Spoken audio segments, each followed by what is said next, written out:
नमस्कार, राज्यसभा टेलीविजन पर आपका स्वागत है। मैं हूं आरफा खानम शेरवानी और फिलहाल खबर आ रही है बिहार से कि बिहार में बीजेपी के जो विधायक हैं उन्होंने समर्थन देने की बात कही है जीतन राम मांझी को, और खबर इस तरह की है कि इसकी जो आधिकारिक घोषणा है वो कल तक हो सकती है।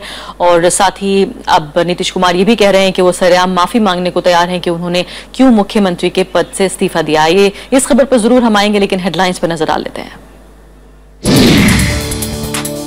विश्वास मत से पहले जीतन राम मांझी को बीजेपी का सहारा, पटना हाईकोर्ट से भी मिली राहत। विश्वास मत में जेडीयू निभाएगी विपक्ष की भूमिका।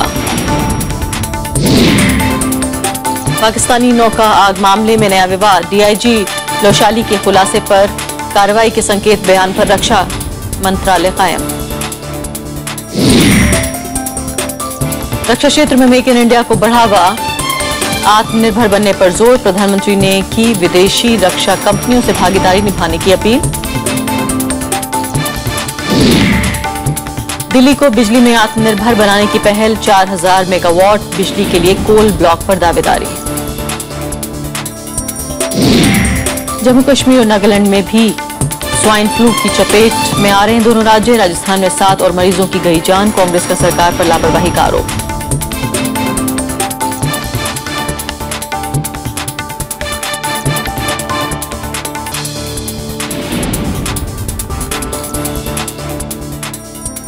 और आइए देखते हैं पहली खबर।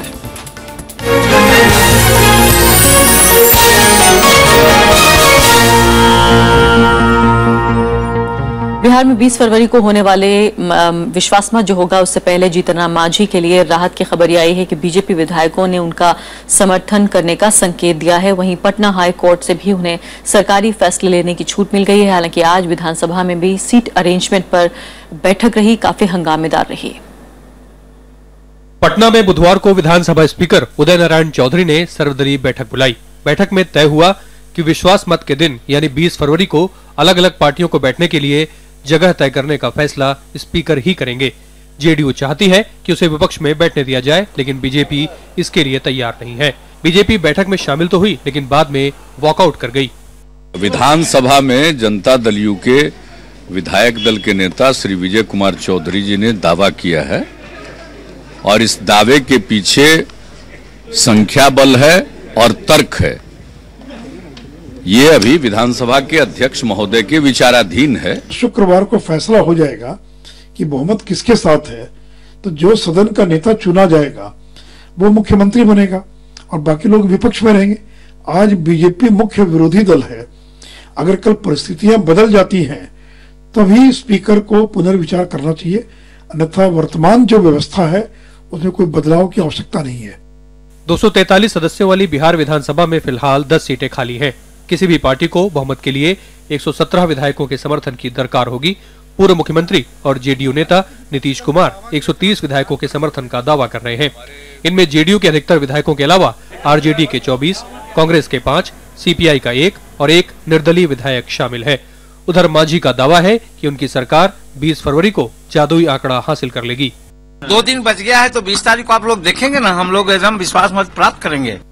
इधर पटना हाईकोर्ट ने अपने आदेश में बदलाव करते हुए मुख्यमंत्री जीतन राम मांझी को निर्णय लेने की छूट दे दी है। हालांकि मुख्यमंत्री इन फैसलों पर 21 फरवरी से पहले अमल नहीं कर सकेंगे। विश्वास मत से पहले पटना में भोज के कार्यक्रम भी जोरों पर है। जेडीयू, बीजेपी और आरजेडी के नेता अपने विधायकों को एकजुट रखने के लिए डिनर दे रहे हैं। Bureau report, Rajya Sabha TV. और जेडीयू अध्यक्ष शरद यादव ने कहा है कि 20 फरवरी को उनकी पार्टी बिहार विधानसभा में विपक्ष की भूमिका में होगी। विधानसभा अध्यक्ष पर बीजेपी के आरोपों को भी शरद यादव गलत बता रहे हैं। हमारे संवाददाता श्याम सुंदर ने उनसे बातचीत की। हमने हर तरह कोशिश की कि जो संविधान के दायरे में सब चीज चल जाए। अब वहां जीतन राम मांझी तो कोई पार्टी के आदमी नहीं, 5 पार्टी है वहां। जेडीयू है, बीजेपी है, आरजेडी है, कांग्रेस है, सीपीआई है, ये 5 बाहर हैं। और मुख्यमंत्री विदाउट किसी पार्टी के, उनके साथ जेडीयू के कुछ लोग गए, वो सरकार होगी और ये 5 बाहर बैठेंगे। अब 5 जब बाहर बैठेंगे तो अपोजिशन में भी संख्या हमारी ज्यादा है, तो कैसे स्पीकर मना कर सकता है? और ये काम तो बीजेपी ने किया। भारत सरकार यहीं बैठी रही। गवर्नर जो है वो भी हमारी बात नहीं सुना। जो गवर्नर को करना चाहिए था वो हम कर रहे हैं, अदालत से करवा रहे हैं, है ना। हम अदालत घूम रहे हैं, राष्ट्रपति के यहाँ जा रहे हैं, गवर्नर के यहाँ जा रहे हैं। और अब वो अपोजिशन का जो कह रहे हैं, आप पूछ रहे हैं, तो अपोजिशन में सभी पार्टी बैठी, पांचों, तो जो सबसे बड़ी पार्टी होगी उसका ही तो लीडर बनेगा। शरद यादव जी, बीजेपी स्पीकर तक को अटैक कर रही है। बीजेपी का कहना है कि जो संवैधानिक प्रक्रिया है उसका उल्लंघन स्पीकर कर रहे हैं। बताना कैसे? आपने जो गलत कदम उठाए हैं कि आपने सरकार जो बनी हुई है वो सरकार तो बहुमत की सरकार ने, उस पे पास बहुमत ने, उस पास बहुत कम संख्या है, कोई पार्टी भी उनके साथ नहीं है, वो पार्टी के आदमी भी नहीं है, हमने निकाल दिया उनको। और इसके बाद 20 तारीख कौन ने दी है? आपकी सरकार ने दी है। और 20 तारीख को देने के बाद पांचों आदमी अपोजिशन बैठ गए। अब आप कैसे क्लेम करेंगे? क्योंकि आपसे ज्यादा नंबर हमारी तो मैसिव 130 आदमी है, आपके 97 आदमी हैं। तो आखिर क्या होगा बिहार में सरकार का? और इसी साल चुनाव भी वहां पर है। किस तरह से इन तमाम जो घटनाक्रम हो रहा है राजनीतिक, उसका क्या असर पड़ेगा? फिलहाल जेडीयू के नेता पवन के वर्मा हमारे साथ मौजूद हैं, मेंबर ऑफ पार्लियामेंट है राज्यसभा से जेडीयू के। पवन जी, स्वागत है आपका। सबसे पहले ये बताइए कि ये खबर आपको लग गई होगी कि फिलहाल बीजेपी के विधायक जो हैं वो जीतन राम मांझी को सपोर्ट देने के लिए, समर्थन देने के लिए तैयार हैं और कल इसकी आधिकारिक घोषणा हो सकती है।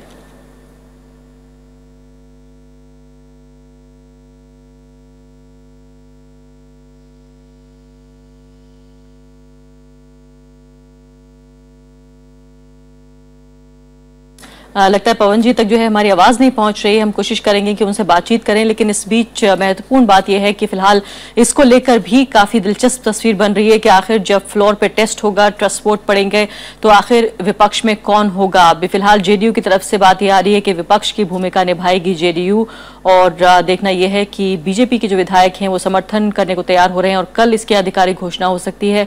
पटना हाईकोर्ट से भी जो है वो राहत की खबर आ गई है जीतन राम मांझी के लिए, लेकिन सवाल ये पैदा हो रहा है इस वक्त कि आखिर आगे क्या होगा। खबरें यहां तक भी आ रही हैं कि खुद नीतीश कुमार ये भी कह रहे हैं कि वो माफी मांगने को तैयार हैं जनता से। और एक बार फिर से पवन वर्मा जी से बात करने की कोशिश करते हैं। पवन वर्मा जी, ये बताइए कि फिलहाल आपको भी खबर लग गई होगी कि बीजेपी के जो विधायक हैं वो जीतन राम मांझी को समर्थन देने की बात कह रहे हैं और कल इसकी आधिकारिक घोषणा भी हो सकती है। चलिए, आधिकारिक घोषणा का इंतजार करना चाहिए। बीजेपी का क्या रुख है कोई और समझ नहीं पा रहा है। हम तो कब से कह रहे हैं कि इस सारे ड्रामा का जीतन राम मांझी की अल्पमत सरकार को समर्थन का स्क्रिप्ट दिल्ली में बीजेपी के आला कमान से लिख करके आई है और अब तक वो पर्दे के पीछे से ये नाटक कर रहे हैं। अच्छा ही होगा कि सामने आ जाए। लेकिन जनता समझ रही है इस बात को या नहीं? बिल्कुल पूरी तरह से समझ रही है।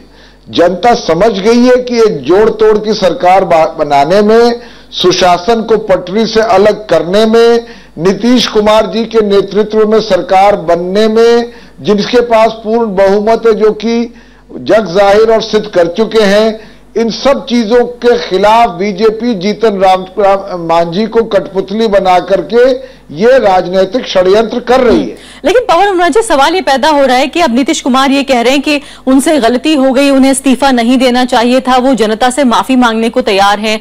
साफ साफ समझ में आ रहा है कि वो इंस्पायर हो रहे हैं अरविंद केजरीवाल से, जिन्होंने कहा कि शायद जनता हमसे नाराज है कि हमने बीच रास्ते में जो है वो उनका साथ छोड़ दिया, इस्तीफा दे दिया। लेकिन क्या ये बात जेडीयू को समझ में नहीं आ रही है कि बिहार जो है वो दिल्ली नहीं है? पहली बात तो मैं ये कहूं कि केजरीवाल नीतीश जी से इंस्पायर्ड हुए या नीतीश जी केजरीवाल से, ये सवाल उठता ही नहीं है। सबको अपनी अपनी नैतिक राजनीति करनी है। और जहां तक नीतीश कुमार को माफी मांगने की जरूरत पड़ी है, वो तो इसको कोई सेल्फ एविडेंट, जिसको उन्होंने मुख्यमंत्री बनाया कि सुशासन की कहानी पटरी पे रखे, जो नीतीश कुमार की यूएसपी रही है 9 साल से, उन्होंने उसको बिल्कुल बेपटरी कर दिया। अलग अलग बेतुके बयान देने लगे, राजनीतिक षड्यंत्र में आ गए, बीजेपी के हाथ में खेलने लगे, अपने पार्टी के विरुद्ध बयान देने लगे, और सबसे बड़ी बात नीतीश कुमार के ही खिलाफ बयान देने लगे। लेकिन पवन वर्मा जी पार्टी अनुशासन को भूल गए।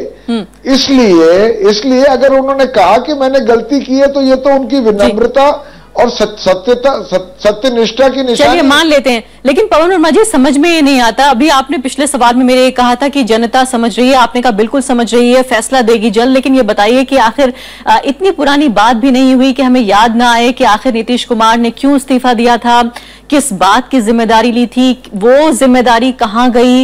इस्तीफे पर माफी का मतलब ये हुआ कि क्या अब इस बात का पछतावा है कि बीजेपी का जो साथ छोड़ा वो गलत छोड़ा और इसी वजह से चुनाव में हार का सामना करना पड़ा। हम अच्छी तरह हमें याद है कि जब बीजेपी ने इलेक्शन कैंपेन का चीफ बनाया था, सवाल छोटे कर दीजिए, मुझे निकलना है। नरेंद्र मोदी को जब चीफ बनाया था तभी उस मसले पर इस्तीफा दिया था और फिर जिम्मेदारी लेते हुए जो है। देखिए मैं जवाब दे दूं जी। देखिए अगर ये ब्लंडर किया हुआ था, गलती करी होती, तो वो अपने आप समय बताएगा।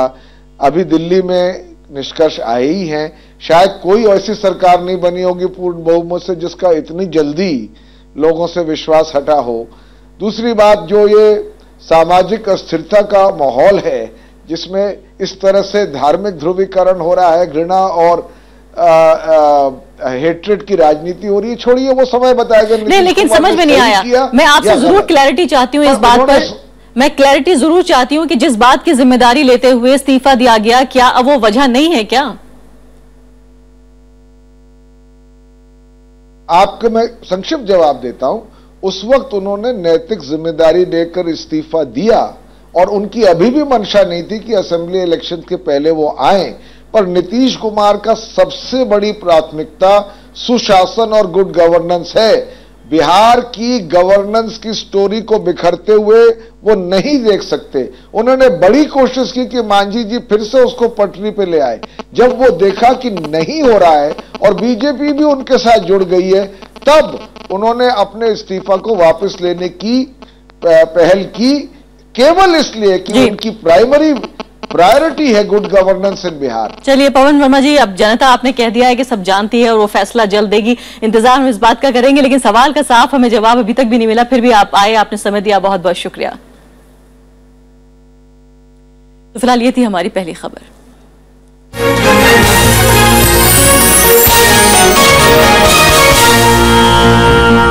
ब्रेक के बाद हम जल्द वापस आएंगे।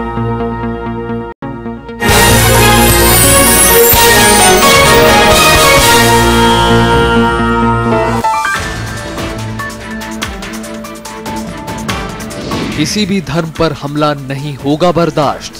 We cannot accept violence against any religion. प्रधानमंत्री ने की सभी धर्मों के सम्मान की बात।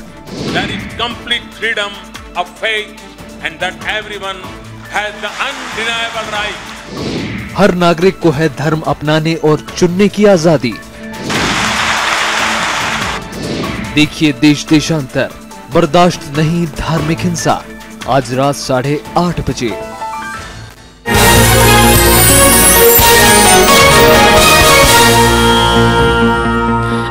खबरों में आगे बढ़ते हैं। 31 दिसंबर की रात तबाह हुई पाकिस्तानी नौका का मामला फिर सुर्खियों में है। कोस्ट गार्ड के डीआईजी बीके लोशाली के बयान को आधार बनाकर अंग्रेजी अखबार द इंडियन एक्सप्रेस ने कहा है कि उस नौका में तटरक्षक बल ने आग लगाई थी, लेकिन रक्षा मंत्रालय अपने इस बयान पर कायम है कि नौका में संदिग्ध आतंकी सवार थे। I hope you remember 31 December night. We blew off the Pakistan. We have blown them off. I was there at Gandhinagar and I told at night, blow the boat off. संदिग्ध पाकिस्तानी नौका पर तटरक्षक बल के डीआईजी बीके लोशाली ने रक्षा मंत्रालय के रुख से अलग बयान पर विवाद लाजमी था। विवाद बढ़ा तो लोशाली ने प्रेस कॉन्फ्रेंस कर बयान को गलत तरीके से पेश करने का आरोप लगाया। मुझे इसके बारे में पूरा इन्फॉर्मेशन भी नहीं थी इस ऑपरेशन के बारे में, क्योंकि मैं अलग चीज देख रहा था। तो जो कोट किया गया है वो उससे मैं नहीं संतुष्ट नहीं हूँ और मैं फिर से दोबारा बोलना चाहूंगा कि वो बोट ने अपने आप को खुद आग लगा ली थी। रक्षा मंत्री अब भी अपने पुराने बयान पर कायम है। मनोहर पर्रिकर ने कहा था कि नौका में बैठे आतंकवादियों ने ही उसमें आग लगाई थी। रक्षा मंत्री ने लोशाली के खिलाफ कार्रवाई के संकेत भी दिए। If someone tomorrow makes a statement which is incorrect, at the most you are making a case of a disciplinary proceeding against him. I told you so clear. We stand by what we said. हालांकि विपक्षी दल रक्षा मंत्री से सफाई की मांग कर रहे हैं। कांग्रेस का कहना है कि अगर ऐसा नहीं हुआ तो पाकिस्तान इसका फायदा उठा सकता है। भारतीय डिफेंस मिनिस्ट्री को जिस तरीके से ये मसले को वो लोग ले रहे हैं वो बहुत ही हल्के तरीके से ले रहे हैं, और इतना महत्वपूर्ण मसले को जिस तरीके से डिफेंस मिनिस्ट्री डील कर रही है वो शोभनीय नहीं है बल्कि निंदनीय है। Government must come clean and explain everything to the people and the country. Otherwise, people will start questioning: is it the sign of good governance or is it the sign of bad governance? BJP रक्षा मंत्री के बचाव में उतर आई है। Party ने पूछा है कि कांग्रेस को इतनी जल्दबाजी क्यों है। जब हिंदुस्तान की सरकार ने टेरर बोर्ड के मामले में इंक्वायरी ऑर्डर किया था, अब उसका रिपोर्ट भी आ चुका है, तो कांग्रेस को इतनी जल्दबाजी क्यों थी? क्या जो नेशनल सिक्योरिटी का इशू है, राष्ट्रीय सुरक्षा का मामला है, उसमें धैर्य नहीं रखना चाहिए? 31 दिसंबर की रात पोरबंदर की समुद्री सीमा में एक पाकिस्तानी नौका संदिग्ध स्थिति में दिखी थी। जब तटरक्षक बल ने नौका का पीछा किया तो उसमें आग लगा दी गई और फिर धमाका भी हुआ। तब कोस्ट गार्ड ने 26/11 जैसे हमले को नाकाम करने का दावा किया था। आज भी साफ नहीं हो सका है कि ये बोट किसके इशारे पर और किस इरादे से भारत की तरफ आ रही थी। Bureau report, Rajya Sabha TV. प्रधानमंत्री नरेंद्र मोदी ने रक्षा आधुनिकीकरण पर जोर दिया है। उन्होंने कहा कि विदेश रक्षा कंपनियों को विक्रेता की जगह रणनीतिक भागीदार बनना चाहिए। बेंगलुरु में प्रधानमंत्री ने कहा कि रक्षा तंत्र को विकसित करना मेक इन इंडिया का मूल उद्देश्य है। प्रधानमंत्री नरेंद्र मोदी ने बुधवार को बेंगलुरु में एशिया के सबसे बड़े एरो इंडिया शो के 10वें संस्करण का उद्घाटन किया। प्रधानमंत्री ने कहा कि अगले 5 साल में भारत सैन्य साजो सामान का 70% तक घरेलू निर्माण कर हथियारों का नंबर 1 आयातक होने के टैग से छुटकारा पा सकता है। उन्होंने विदेशी कंपनियों को रणनीतिक भागीदार बनने का न्योता भी दिया। From sailors, foreign firms must turn into strategic partners. We need the technology, skills, systems integration and manufacturing strength. प्रधानमंत्री ने भारत को रक्षा उद्योग का बड़ा केंद्र बनाने की बात कही। उन्होंने कहा कि ये लक्ष्य हासिल करने के लिए रक्षा खरीद नीति में कई बदलाव किए गए हैं। More broadly, our defense industry will succeed more if we can transform the manufacturing sector in India. इस मौके पर रक्षा मंत्री मनोहर पर्रिकर, कर्नाटक के राज्यपाल वजुभाई वाला, मुख्यमंत्री एस सिद्धारमैया समेत कई हस्तियां मौजूद थीं। रक्षा मंत्री ने मेक इन इंडिया के तहत कंपनियों को हर तरह की सुविधा देने का वादा किया। Important time for ensuring that the business deals are struck up so that our target for Make in India is made a big success. रविवार तक चलने वाले एरो इंडिया शो में 600 से अधिक कंपनियां हिस्सा ले रही हैं। इनमें आधी से अधिक विदेशी कंपनियां हैं। सबसे अधिक अमेरिका की 64 और इसके बाद फ्रांस की 58 कंपनियां हिस्सा ले रही हैं। भारत के अलावा अमेरिका, स्वीडन, ब्रिटेन, चेक गणराज्य की टीमें तरह तरह के करतब भी दिखाएंगी। Bureau report, Rajya Sabha TV. सस्ती बिजली हासिल करने के मकसद से दिल्ली सरकार कोल ब्लॉक खरीदने की तैयारी में है और इस सिलसिले में दिल्ली सरकार ने केंद्र को चिट्ठी लिखी है। सरकार की योजना है कि अगले 5 सालों में राज्य का बिजली उत्पादन 1000 मेगावाट से बढ़ाकर 4000 मेगावाट तक हो जाएगा। मौजूदा वक्त में दिल्ली में प्रतिदिन करीब 6000 मेगावाट बिजली की खपत है, लेकिन उसके पास 1000 महज मेगावाट बिजली उत्पादन की क्षमता है। जम्मू कश्मीर की बात करते हैं, जहां पर पीडीपी और बीजेपी ने सरकार गठन को लेकर अपने अपने वार्ताकार तय कर दिए हैं। ये वार्ताकार संवेदनशील मुद्दों पर उनके न्यूनतम साझा कार्यक्रम को अंतिम रूप देने के लिए तय किए गए हैं। आरएसएस के वरिष्ठ नेता इंद्रेश कुमार ने अनुच्छेद 370 और अफस्पा पर गंभीरता से आगे बढ़ने की सलाह दी है। इस बीच पीडीपी प्रमुख महबूबा मुफ्ती ने भी आज दिल्ली में वित्त मंत्री अरुण जेटली से मुलाकात की। इस मुलाकात में न्यूनतम साझा कार्यक्रम पर चर्चा हुई। महबूबा रविवार से ही दिल्ली में हैं और बीजेपी नेताओं से सरकार गठन के मसले पर बातचीत कर रही हैं। इम्पोर्टेंट ये है कि क्या व्हील है दोनों पार्टियों में कि इन जो एरियाज ऑफ डाइवर्जेंस हैं, एरियाज ऑफ डिफरेंस हैं, उनको हम बांटने की कोशिश कर रहे हैं और चाहते हैं कि जो भी हुकूमत बने वो एक पर्पसफुल हुकूमत बने। वो मैं पब्लिकली नहीं बता सकता आपको, क्योंकि हमारे लीडर एक पॉइंटमैन हमारे हैं जो बात कर रहे हैं बीजेपी के पॉइंटमैन के साथ। हमारे लिए ठीक नहीं है, अच्छा नहीं है कि इस वक्त हम पब्लिकली थ्रू मीडिया इस पे डिस्कशन करें। क्या सेपरेट स्टेट मिलने, separate flag, separate constitution, separate citizenship मिलने से आपको क्या विकास मिल गया, रोजगार मिल गया, शिक्षा मिल गई, या वो गड़बड़ा गया और आपकी लॉयल्टी भी गड़बड़ा गई? सब लोगों ने कहा अलग झंडे के साथ 60 साल से एक ही सूबा जी रहा है, बाकी हिंदुस्तान के किसी प्रदेश का अलग झंडा नहीं है। प्रधानमंत्री नरेंद्र मोदी के सूट की नीलामी चल रही है और इसकी बोली का आंकड़ा 1 करोड़ को पार कर गया है। सरकार के मुताबिक नरेंद्र मोदी से जुड़ी कई अन्य चीजों की नीलामी से मिले पैसे को क्लीन गंगा मिशन में खर्च किया जाएगा, लेकिन विपक्षी दलों का आरोप है कि महंगे सूट से हुए विवाद के बाद अब सरकार डैमेज कंट्रोल के लिए इसकी नीलामी करने को मजबूर है। बंद गले का ये वो सूट है जिसे अमेरिकी राष्ट्रपति बराक ओबामा से मुलाकात के दौरान प्रधानमंत्री ने पहना था। महंगे सूट को लेकर विवाद के बाद अब सूरत में इसे 3 दिनों तक चलने वाली नीलामी के लिए रखा गया है। पहले दिन इसकी बोली 11 लाख से 1 करोड़ 11 लाख तक पहुंच गई है।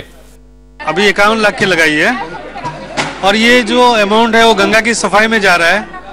बहुत अनमोल चीज है, हमारे बड़ा प्रधान जी की जो चीज है ये बहुत अनमोल चीज है, इस हिसाब से हमने लगाई है बोली। इस सूट के साथ नरेंद्र मोदी से जुड़ी लगभग 450 चीजों को नीलामी के लिए रखा गया है, लेकिन विपक्षी दल नरेंद्र मोदी के सूट की नीलामी को सरकार के डैमेज कंट्रोल की कोशिश बता रहे हैं। It seems like that in a damage control mode, the Prime Minister himself has decided to auction that suit.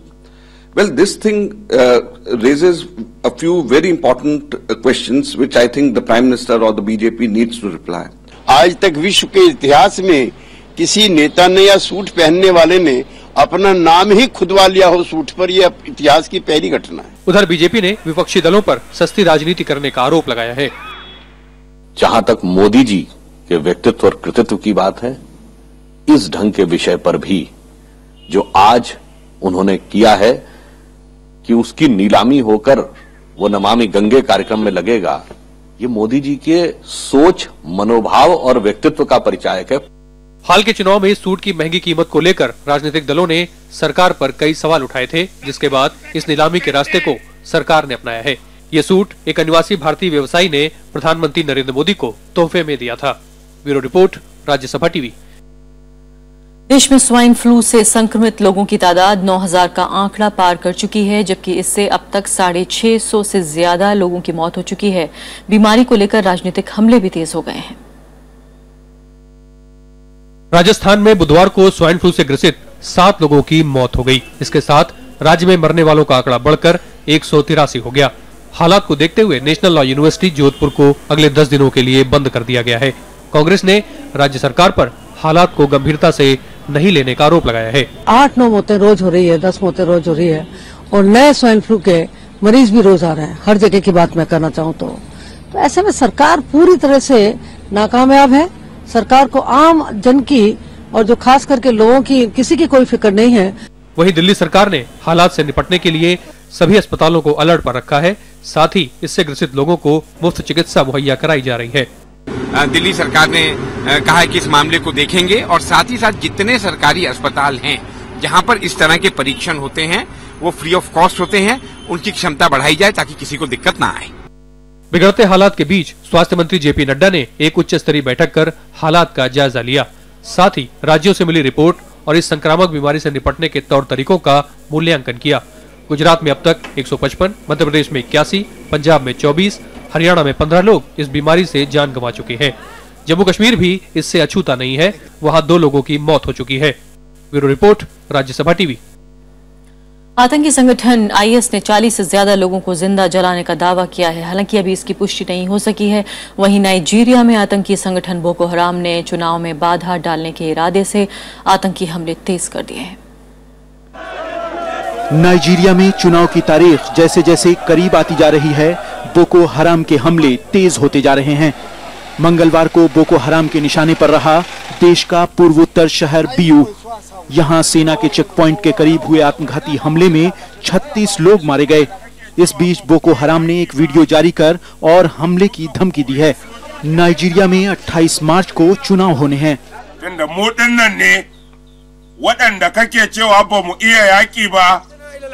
उधर दुनिया के सबसे खतरनाक आतंकी संगठन आईएस ने मंगलवार को इराक के पश्चिमी प्रांत अनबार में 40 से ज्यादा लोगों को जिंदा जला दिया। इससे पहले 15 फरवरी को आईएस आतंकियों ने मिस्र के 21 ईसाई नागरिकों का सर कलम कर दिया था। आईएस ने हाल ही में जॉर्डन के पायलट की हत्या का खौफनाक वीडियो जारी किया था। इस बीच मिस्र समेत कई दूसरे देशों ने आईएस पर हवाई हमले तेज कर दिए हैं। Bureau report, Rajya Sabha TV. तो फिलहाल अभी के लिए हमें इजाजत दीजिए, लेकिन जाते जाते एक नजर डाल लेते हैं देश और दुनिया की कुछ बड़ी खबरों पर। नमस्कार। मध्य प्रदेश विधानसभा के बजट सत्र के पहले ही दिन विपक्षी कांग्रेस ने राज्यपाल राम नरेश यादव के अभिभाषण का बहिष्कार किया और राज्यपाल के इस्तीफे की मांग की। उत्तर प्रदेश विधानमंडल के बजट सत्र की शुरुआत गतिरोध के साथ हुई। संयुक्त सदन की कार्यवाही शुरू होते ही राज्यपाल ने अभिभाषण शुरू किया, लेकिन चंद पलों के बाद ही विपक्षी बीएसपी, कांग्रेस और आरएलडी के सदस्य सदन के बीचों बीच आ गए। इशरत जहां फर्जी मुठभेड़ मामले में आरोपी पूर्व आईपीएस अधिकारी डीजी वंजारा आज जमानत पर रिहा हो गए। जेल से रिहा होने पर वंजारा ने आरोप लगाया कि आतंकवाद के खिलाफ लड़ाई के मामले में गुजरात पुलिस को राजनीतिक कारणों से निशाना बनाया गया। कोयला घोटाला मामले में आरोपी झारखंड के पूर्व मुख्यमंत्री मधु कोड़ा समेत 7 आरोपियों को जमानत मिल गई। सीबीआई ने विशेष अदालत के सामने आशंका जताई थी कि कोड़ा और दूसरे आरोपियों को जमानत मिलने से गवाह प्रभावित हो सकते हैं। दिल्ली सरकार ने उबर कैब्स को लाइसेंस हासिल करने के लिए जरूरी जानकारी देने को कहा है। इसके लिए सरकार ने कंपनी को 7 दिनों की मोहलत दी है। कैब कंपनी के एक ड्राइवर पर महिला से दुष्कर्म के आरोप लगने के बाद इसके परिचालन पर रोक लगा दी गई थी। अमेरिकी राज्य अलाबामा के गवर्नर ने भारतीय बुजुर्ग के खिलाफ की गई पुलिस कार्रवाई पर माफी मांगी है। गवर्नर रॉबर्ट बेंटले ने अलाबामा प्रशासन को घटना की जांच के आदेश दिए हैं। पुलिस ने 6 फरवरी को 57 साल के सुरेश भाई पटेल पर बल प्रयोग किया था, जिससे वे लकवाग्रस्त हो गए थे। संयुक्त राष्ट्र महासचिव बान की मून ने बांग्लादेश में जारी राजनीतिक संघर्ष खत्म करने की अपील की है। मून ने बांग्लादेश की प्रधानमंत्री शेख हसीना को चिट्ठी लिखकर कहा कि वो बीएनपी अध्यक्ष खालिदा जिया से बातचीत के जरिए मामले का हल निकालें।